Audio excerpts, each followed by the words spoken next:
Hey everyone, welcome back to my channel. This is Heidi from My Reading Life, here today to film a video of books that I've recently read and I'm currently reading. It's been a little while since I've filmed one of these, I think about 2 weeks, and I've completed quite a few nonfiction books as part of Nonfiction November. I meant to film a video sort of a week ago, but between having a house guest over the week of Thanksgiving and then Thanksgiving itself happening, I just didn't have the time. So here we are. Anyway, we're just going to go with it, and I'm going to try to be succinct in my description of these books. But I've read a lot of great books. And I'm going to apologize right off the bat. I have a sore throat today, so I have my water, and I may have to pause for drinks. Okay, here we go. So the first book I completed is one I discussed previously. This is Unbroken by Laura Hillenbrand. I listened to this on audio.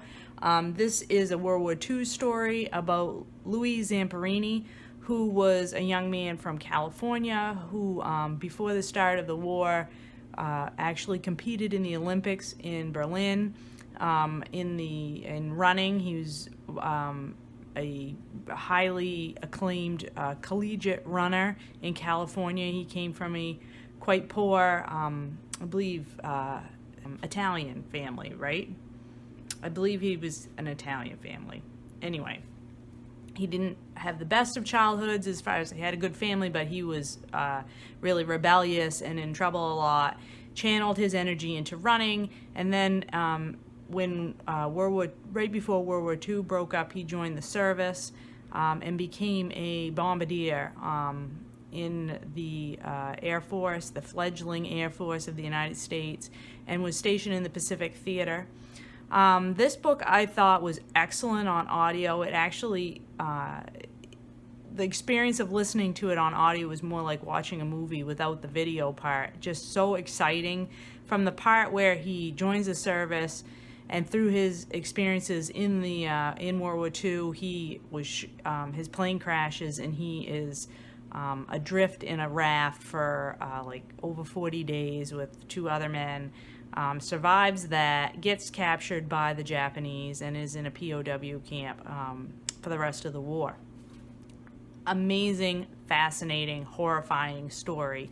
And then the story continues when he comes back after the war, and what happens to him then. I found the end of this book actually anticlimactic. I didn't particularly enjoy the last bit of this. I thought the way that it wrapped up, I mean, I know it's a true story, so I mean, it is what happened, but I found it a bit, he had a lot of struggles in getting over his experiences in the war, and how he overcomes that I found a bit unbelievable. But that's just me, and that's my take on it. But overall, this was an excellent book. I highly recommend it on audio. I know it's been made into a movie, which I have not seen, but I bet it's a very good movie. The next book I completed was a buddy read with Doris over at Aldi Books, and that's Janesville, An American Story by Amy Goldstein. This book is basically an encapsulation of the American economy from the 2008, the point of the Great Recession, on. Janesville is a town in Wisconsin. They were heavily focused on manufacturing. In fact, had a large auto making plant in their town, which closes in 2008, and thousands of people are laid off as a result of that. And then ancillary industries which had supported that car making facility also closed their doors, and so very, very many people in this area are out of work. And these are people who, graduated from high school and went directly to work in the manufacturing facility, and therefore are not trained to do anything else other than work in a factory. And without those jobs, what are they going to do? And in fact, they had become dependent on the income that those jobs created to have a very stable middle-class life, and now find themselves unable to get jobs in the same level of income. And what do? I thought this was really fascinating, as you can see by how much tabs are in this book. Doris and I had great discussions. And if you're interested in how the American economy is evolving and how communities are adapting or not to that to that phenomenon and how individuals react to that. I think this is an excellent book. It really, really was fascinating. I really enjoyed it. The next thing I finished was another audiobook, and I listened to this through my library's online system, and it is Dear Ijeawele, A Feminist Manifesto and 15 Suggestions, and this is by Chimamanda Ngozi Adichie. I was just browsing through my library's catalog trying to find an audiobook that I could listen to while I was at work, and that's one that's been on my list to listen to. I didn't want to necessarily purchase it because it's only about an hour on audio, so it's a very short little, almost, it would be a novella if nonfiction ever was called that.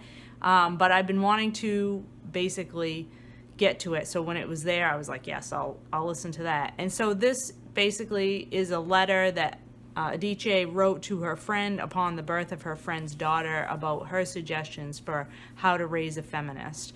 And I loved it. I think this is a book that I'm going to come back to and re-listen to. I can see it as a book that I would want to gift people who were having a baby, or even friends of mine right now who have daughters, or anybody really who is interested in how to be more cognizant of issues facing women today in the world. And it was really, really well done on audio. So highly recommend that. Then also, while at the same time I was looking for audiobook to listen to, I found that my library had this in ebook. It's Paperback Crush, The Totally Radical History of 80s and 90s Teen Fiction by Gabrielle Moss. Now, I first heard about this book on Bree Hill's channel. She read it and raved about it. And if you are like me, grew up in the 80s, you probably have read a lot of these books. This book is broken up into chapters based on themes like love, first dates, horror, friendships, family, all these sorts of topics, and then explores some of popular teen fiction in the 80s and 90s. Oops. Such as this lovely series, Couples, which I think was written by multiple different authors, but these were YA romances, contemporary romances at the time. I absolutely loved these books. I would wait for the Scholastic newspaper or the Scholastic sales flyer to come, however often that came in school, and I would always have to buy the latest installment of the Couples series when it came in. And there were other series mentioned in this book that, you know, you will find familiar as well. The Sweet Valley High books, the R.L. Stine horror books, all of those were I was a little bit too old for those when those first started, and I never really get into them, but the romance series that she discusses in that book, I absolutely read and loved. And for the nostalgia factor alone, Paperback Crush is super fun to read. The way that it's laid out, it's not dense. It's very much broken up with images of the book covers and little graphics and little boxes that are asides about a particular author or topic. So it was a fun read in amongst all this other heavier nonfiction that I've been reading in the month of November. So if you grew up in the 80s or 90s, or you love 80s and 90s teen fiction or middle grade type fiction, I would highly suggest that you pick up Paperback Crush. It is a super fun read. I then finished a book I've been working on since October, and that's The Best American Science and Nature Writing from 2017. This was edited by Hope Jahren. This collection was really uneven for me. This is a collection of multiple scientific essays and articles that were originally published in other periodicals and then have been collected into this volume. One comes out every year. I've talked about it multiple times on my channel. This volume was heavily, had a lot of pieces that were physics or science related, which are my least favorite kinds of science writing. So those ones were not as successful for me, but a few that I have tabbed that I want to call out as being very successful There was the article that I talked about on a previous video called The Battle for Virunga by Robert Draper, which originally was published in National Geographic, all about efforts to protect a national park in the Congo in Africa. That was fascinating and really pertinent to some reading I had done earlier this year about the genocide in Rwanda. And then there was this article, How Factory Farms Play Chicken with Antibiotics by Tom Philpott. That was originally published in Mother Jones.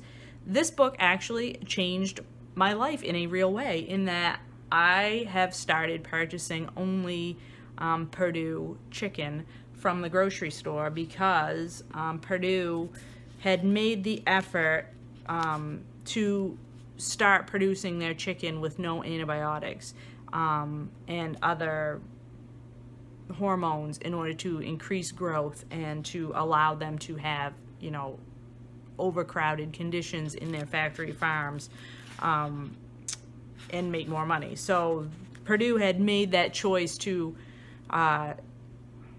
increase their own costs of raising chicken in order to make a healthier and safer product that was better for both the chicken and the consumer. I'm not saying Purdue is like the best thing ever, as far as, I mean, factory farms are problematic in many, many ways, and Purdue is no exception, I'm sure. But if you, like me, do not raise your own chickens, but yet you still like to eat chicken, this article made me make the switch to buying Purdue chicken. And so that was, you know, a real world impact of reading that I thought I would share with you. And then The DIY Scientist, the Olympian, and the Mutated Gene by David Epstein, which was first published in ProPublica, is a fascinating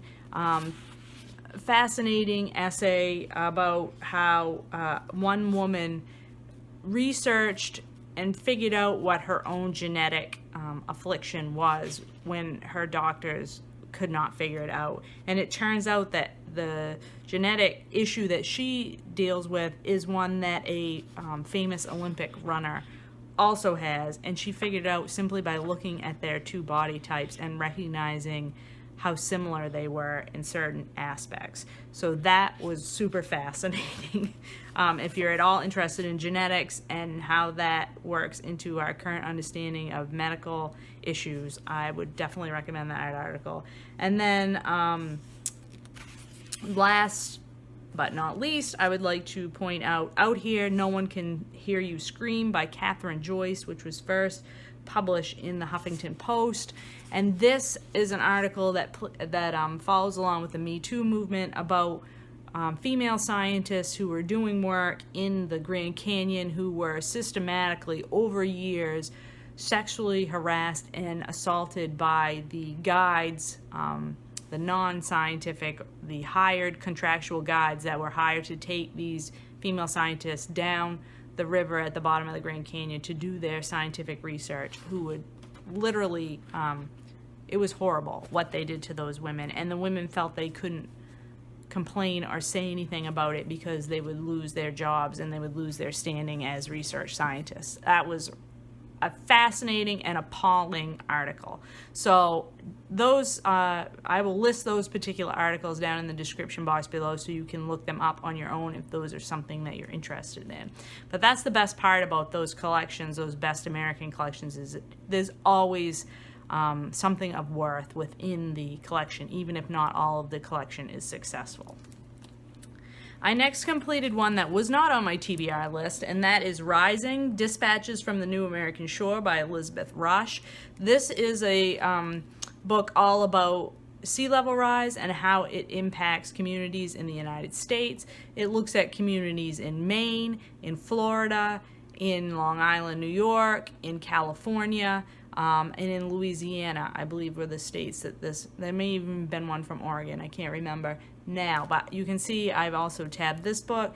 This book was interesting because its style is set up so it's written in like separate essays about each geographic location, which sort of interconnect in their themes, but it also brings in issues of social justice, because a lot of the communities that are being most impacted by sea level rise are poor communities, where minorities live. It's basically places where nobody else wanted to live. And so these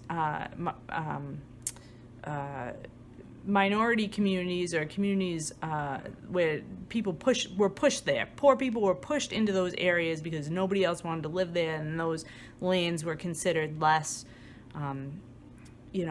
less important and less valuable or whatever. And so now disproportionately, those communities are suffering the impacts of sea level rise first. And there's also descriptions about communities that are simply being lost altogether, like communities in the bayous in Louisiana. And it's about how we came to this place, why we're in this situation. And then interspersed throughout is also some stuff about me too, because this author, Elizabeth Rush, who is a scientific environmental journalist, is impacted by sexual harassment as she's trying to do her work, going to these communities and interviewing these people. And she talks about how that impacts her work. So strange connections between these and among these nonfiction that I'm reading. This is a new book that was just published in 2018. If you're at all interested in climate change and its impacts on human societies, particularly here in the US, and what people are trying to do about it, or what we can do about it, or maybe what we simply cannot do about it, and especially if you're interested in the social justice aspects of that, highly recommend Rising by Elizabeth Rush.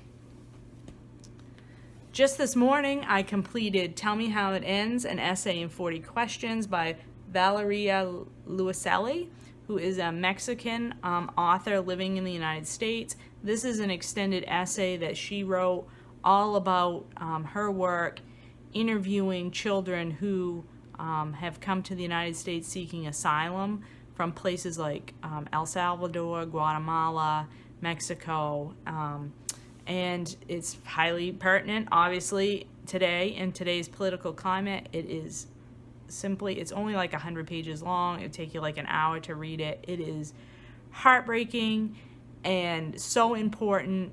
So this should be required reading for every single American right now, because the biggest takeaway message that I leave with anything like this now is, if these children were white, this whole situation would be treated completely differently.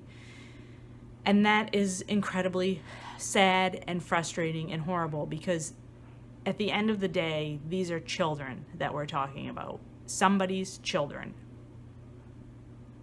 And I can't really say any more than that. Super powerful. Certainly the United States is not the only wrongdoer in this story. The Mexican government shoulders some of the blame as well, as do obviously the gangs and other drug cartels and whatnot that are creating the violence in the places where these people come from. But the United States and what we've done in the past, and how that has come home to roost to us today, is very well explored in this essay. So highly recommend. This is a 5-star read for me. And then the last book I've completed in this 2-week period is one that I just completed today. Is a buddy read that I'm doing with Doris and with Jacqueline at 6 Minutes for Me. This is Devil in the White City, Murder, Magic, and Madness at the Fair That Changed America by Erik Larson. This book is awesome. I mean, everybody talks about it. Erik Larson's well known for his narrative nonfiction. I'm late to the party on this one. It's been around forever. It's a fascinating story about how the World's Fair in Chicago was dreamed up and constructed in the late 1800s, and at the same time that was going on, can't say that word right now, at the same time that all of that was going on, a man was systematically kidnapping young women and murdering them. And so we follow his story at the same time that we're following the story of this city being built and this fair being developed, and the historical context around that of the financial recession that was happening, the labor unrest that was happening, the environmental pollution that existed at that time, transportation issues, all the historical context around what it took to build a fair like the World's Fair in Chicago in the late 1800s is discussed here. Erik Larson is amazing with detail in a way that never feels forced. It never feels dry and boring. It's always weaved into the story. There's so many examples of products and brands and people that are well known historically, and they got their start or they first came to prominence at the same time as the Chicago World's Fair. This book also explores how early detection, for people trying to find out, trying to track down information or evidence to convict somebody of things like murder, how that all worked at this time in history. Just fascinating. And it never read like nonfiction, really. It never read, it was a very compulsive read. It always was, it never felt like work to read this. It always just felt like I was opening up a great story and immersing myself in that. Loved it, highly recommend it. So that's what I've read for books for Nonfiction November in November. I also have had a comment that I have been neglecting to mention my magazine reading. And I did finish this issue of The Atlantic, which was published in October, and this is their special issue on Is Democracy Dying? It took me a while to get through this because the subject matter was a little bit depressing, but I do want to point out that there are quite a few famous nonfiction authors that have articles in this particular issue, like Yuval Noah Harari, who wrote who wrote 'Sapiens and then Homo Deus. I think that's how you say it. He has an article in here. Ibrahim X. Kendi, who wrote Stamped from the Beginning, I think. He has an article in here called On Racism's Threat to the American Idea. There is a very interesting article in here about how Americans are no longer participating in local democratic institution and how that translates into our participation in the larger state and national democracy. Like, there always was high participation in local clubs and organizations that were all founded on the democratic process of electing officers and having certain rules during meeting proceedings and having minutes and an agenda, and everybody gets a chance to speak, in a certain process, and that, your local Mason halls or your local Knights of Pythias or whatever the local clubs were in your community, plus town meeting, all of those things trained American citizens to participate in groups towards reaching consensus and making decisions. And hardly any of that is happening anymore. And I see it myself. I come from a very small town in a rural area, and a lot of our social clubs and organizations that did community-based things are gone. There's less participation even in, town government. Nobody runs for, very few people run for school board or for town office. And people now can stay home and be entertained through the internet or through TV in a way that you couldn't 100 years ago. You had to go out and go to these things if you wanted to have any kind of social life or get to see people or talk to people. So that was super interesting in terms of thinking about how democracy works and how social media has increased our ability to do certain things for being participants in democracy, but it's hurt other things. And this article was really great for that. So I will be coming back with some more videos about my magazine reading. I have some ideas for that, so stay tuned for that. In the meantime, I'm currently still reading my Grant biography by Ron Chernow. I'm made progress in that. I'm like 200 pages into it. It's excellent. I'm also still reading Not That Bad, Dispatches from Rape Culture by Roxane Gay. This, I'm taking it slow. I'm about halfway through because these essays are so powerful and so heartbreaking that I can only read one or two at a time, and then I have to put it down and let that percolate until I can go on.